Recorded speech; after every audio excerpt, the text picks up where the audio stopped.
Hey guys, welcome back to my channel. My name is Angie and today we're going to be making this set right here. By the way, do you guys like my nails? Tutorial is going to be posted soon. Oh, it's probably going to be posted already because I barely vlog, but it's so cute.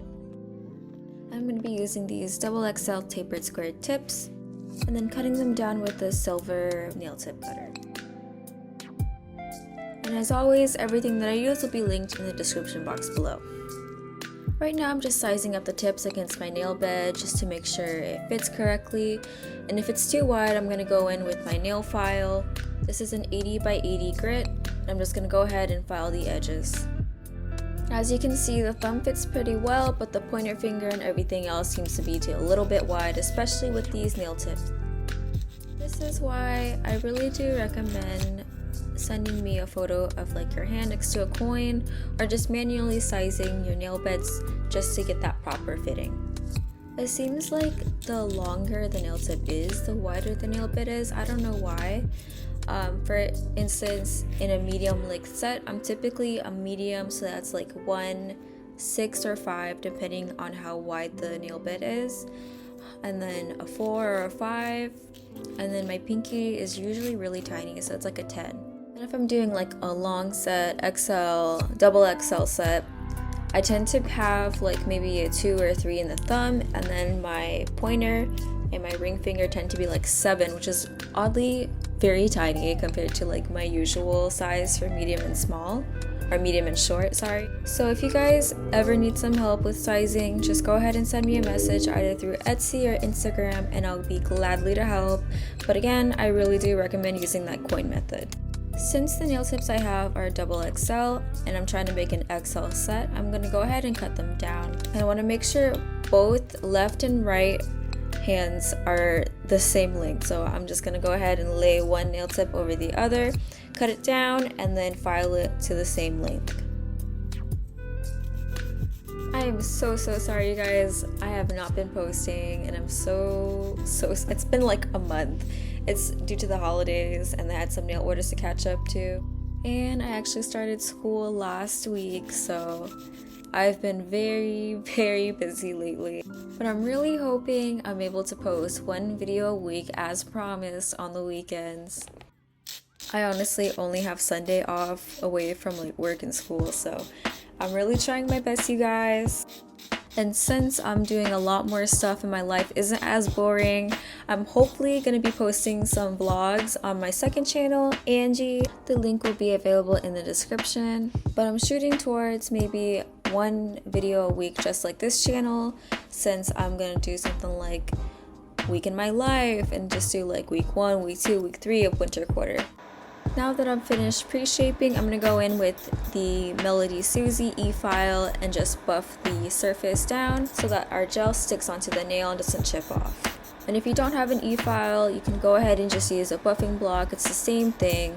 I just use an e-file just because it's quicker for me and it's easier on my hands and fingers. I tend to get like a little bit of arthritis in my left hand whenever I'm doing nails, so this really does help prevent that from happening. And the loud machine that's on underneath the nails is just a nail dust collector. It's very important to use this whenever you're doing acrylics or buffing anything that has a lot of dust. Also, please make sure you wear a mask so you don't get any respiratory issues. After dusting off all of that nail dust, we're gonna go in and apply one layer of our nude base. This is B071 from Beetles.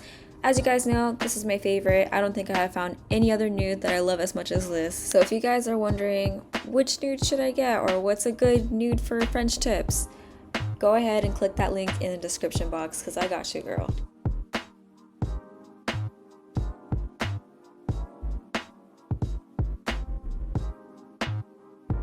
Now one coat was kind of sheer, so I'm going to go ahead and do 2 layers. Try not to add such a thick layer the second time because it'll look really weird on your nail beds when you're wearing the nails, since it doesn't look really natural, I guess. After curing, I'm going to go in with some isopropanol or isopropyl alcohol, and I'm just adding this to a lint-free wipe and basically wiping off that sticky residue that's on your nails. Anyways, I'm just gonna go ahead and, oh my god, you guys, I love you, banana fish. Thank you so much for ordering. I just got an order, you guys. Anyways, Sorry about that, I just get really excited. But I'm gonna go ahead and take a little buffing block and just buff off that surface because it makes it easier for me to draw on French tips. Don't forget to dust off the surface with a big fluffy brush. And now I'm finally going in with gray for the French tip. And I'm using this gray shade from Ozil. This is a new brand I've been experimenting with. I usually use Beetles, but this is actually pretty good. And to paint it on, I'm using this long, thin striping brush from Beetles. As you can tell, I'm a big fan of Beetles, but some of their shades aren't as good and I wish they had a lot more shades. I'm going to be painting a French tip on all nails except for the pinky. Now if you watched all of my previous videos, the way I do French tips is pretty much the same. I freehand them. I like to draw on a line from the sides and then create an angle towards the middle and then go ahead and draw on that smile line. It does take a lot of practice, and some days I have really bad French tip days and it's annoying. So if you don't get it right on the first time, that's totally okay, just need more practice. Whenever I'm doing French tips, I like to cure it at least twice, maybe 3 times, just because I'm working with a very thick layer. And for the design, I'm just going in with plain old black. This is also from Beetles. And I'm trying to create this design from the inspo picture. And this beautiful set is created by Mio Acrylics on Instagram. I'll link it in the description box. And since we're drawing on designs, I'm gonna go ahead and just buff off the French tip so that we have a smooth, even surface for us to paint on our design.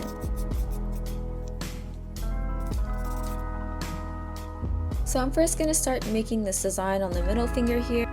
I feel like this would be the easiest to start off with just because it's just like random lines and then hibiscus flower. It honestly looks really weird without the charms on top, so it kind of looks a little iffy, but don't worry about it too much because we're going to put charms on top.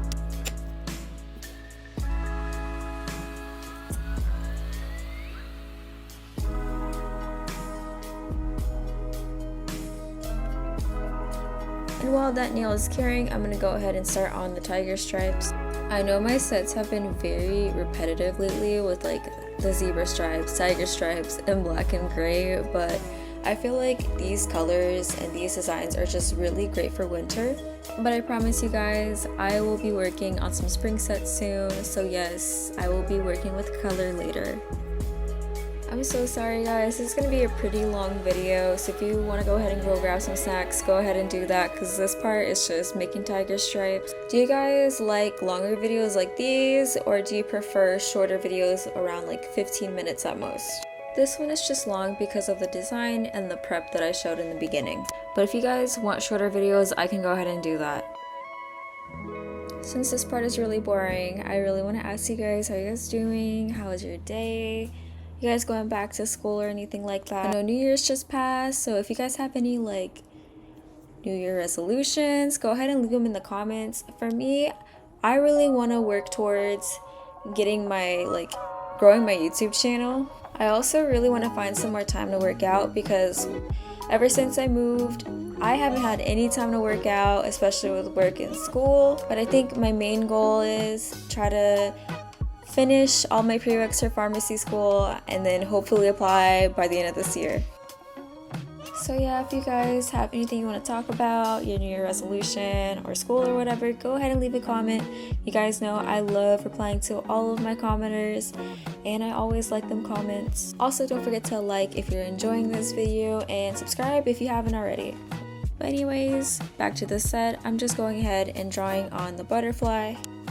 If you're a person like me who has like difficulty drawing on fine lines, then this will be very difficult for you as well. I don't know if it's because I need to find like an even thinner brush or I'm just really bad at drawing on lines. And it doesn't help when I drink matcha before I do a set because my hands shake even more than they usually do. That brings me to another tangent. Do you guys like matcha? Are you matcha enjoyers? I haven't tried the Starbucks matcha, like the new matcha where it's like unsweetened and they add syrup and everything, but I really do need to try that out. But the matcha that I usually drink every day, or it's just like my favorite for daily matcha, is the Ippido Ikkyo.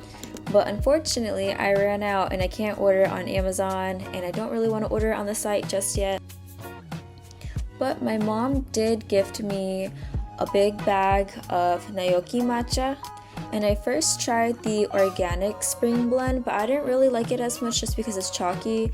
I find that Naoki matcha tend to be pretty chalky and on like the finer side, so you don't really have to sift it through. But the matcha that my mom gifted me for Christmas was the Yame fragrant blend, and I find that to be a lot better than the organic blend. But it is still chalky. But if you guys have any matcha recommendations, go ahead and leave it down in the comments because I really do want to try other different brands of matcha out there. Now back to the nails. I'm just applying one coat of the blooming gel. This is from Beetles. And then I'm taking that same gray and using a dotting tool to create a croc pattern. You want to start near the bottom so you can get that ombre look, and then slowly work towards the top. You'll see that the blooming gel spreads out the gray. So towards the bottom, it's going to look a lot more blended with the nude, and then towards the top, it's going to look more like a croc pattern.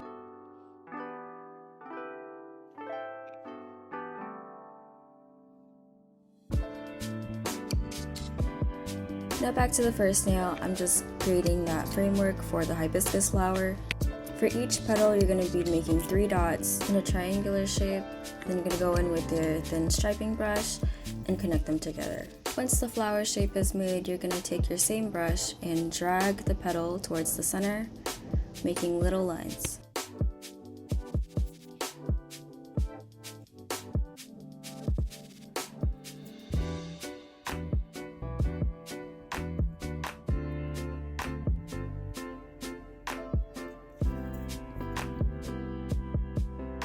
Okay, so I didn't like how the flower turned out the first time, so I'm going ahead and redoing it and making sure the flower petals are more evenly spaced.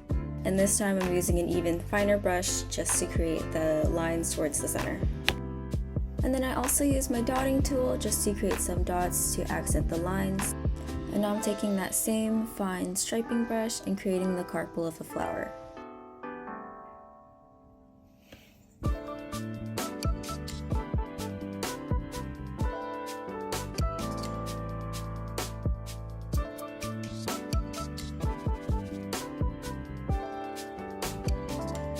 And now that's done, we're going to move on to our last nail. This is the thumb, and we're going to create a diagonal snow leopard pattern. This is also where the rhinestones are going to go, so it doesn't have to look super perfect. Honestly, this entire design is just a couple of blobs, so don't worry too much about how it looks.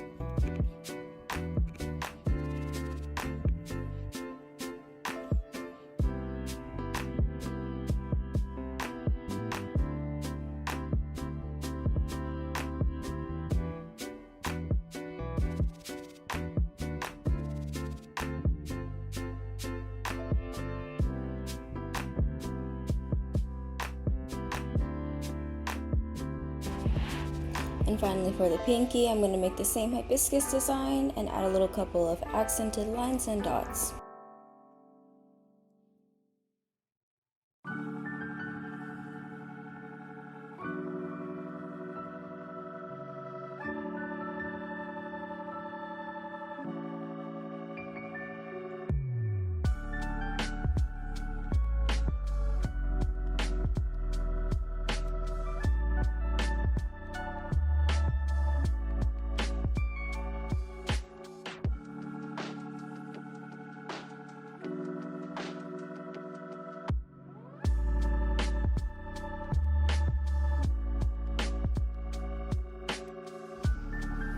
And now that our designs are done, I'm going in with some gel glue just to glue on some rhinestones.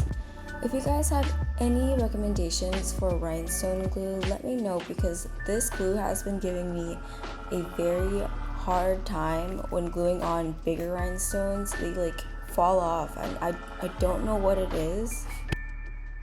They tend to keep like big charms, metal charms on, but rhinestones, they just don't stay on. I don't know if it's the rhinestones itself or the Macart glue is just like really bad for gluing on rhinestones. But anyways, I've heard Zuley's is really good, so I really want to try that out next. But yeah, just leave any recommendations you have in the comments.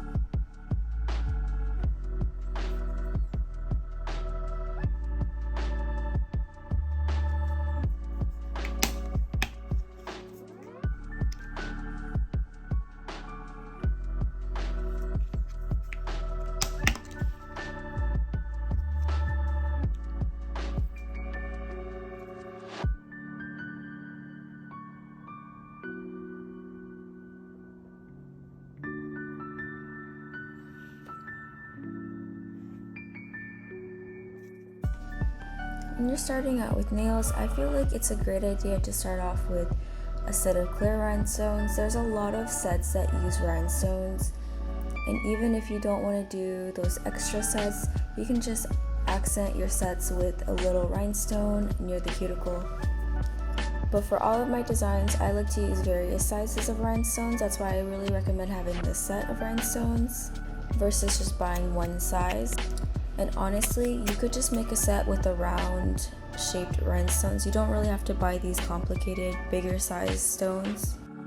I rarely use those stones, but all the tiny round rhinestones are very versatile in a whole bunch of different designs.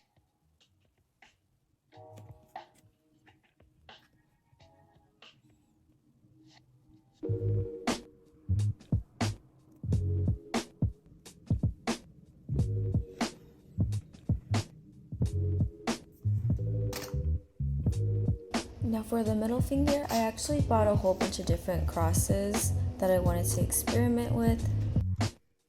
There's this really cool skull cross, but it was too dark, the shadows were too prominent in the set or in the cross, so I didn't want to use that one. But I ended up using two different crosses. I might have it as an option on the listing to choose whatever cross you want. And these are all for my new cross charms, but I will include the normal one as well on the listing.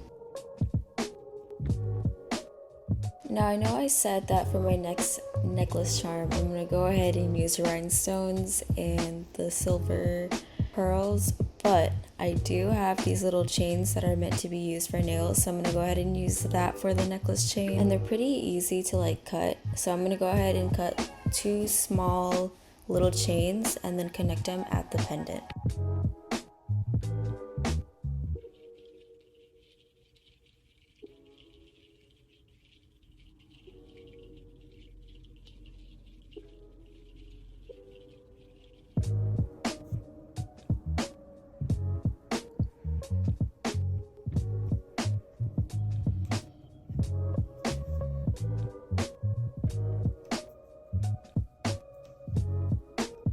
And then I added more rhinestones here and there. And finally for the middle finger, I'm just using these large star charms, a couple of rhinestones, and some butterflies to make this design.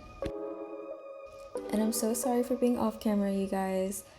I was pretty much unfocused on this set. My boyfriend was rapping, so you guys, this 2x speed of satchel is crazy. What the heck?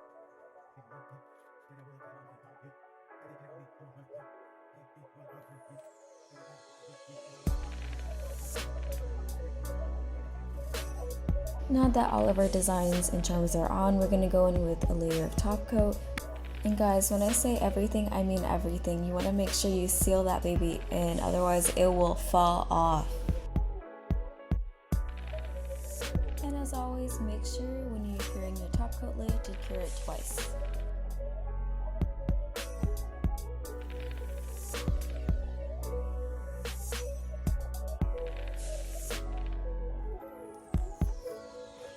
And that's all I have for you guys today, so don't forget to leave a like, comment what you want to see next, subscribe if you want to see more content like this, and I'll see you guys next time. Bye!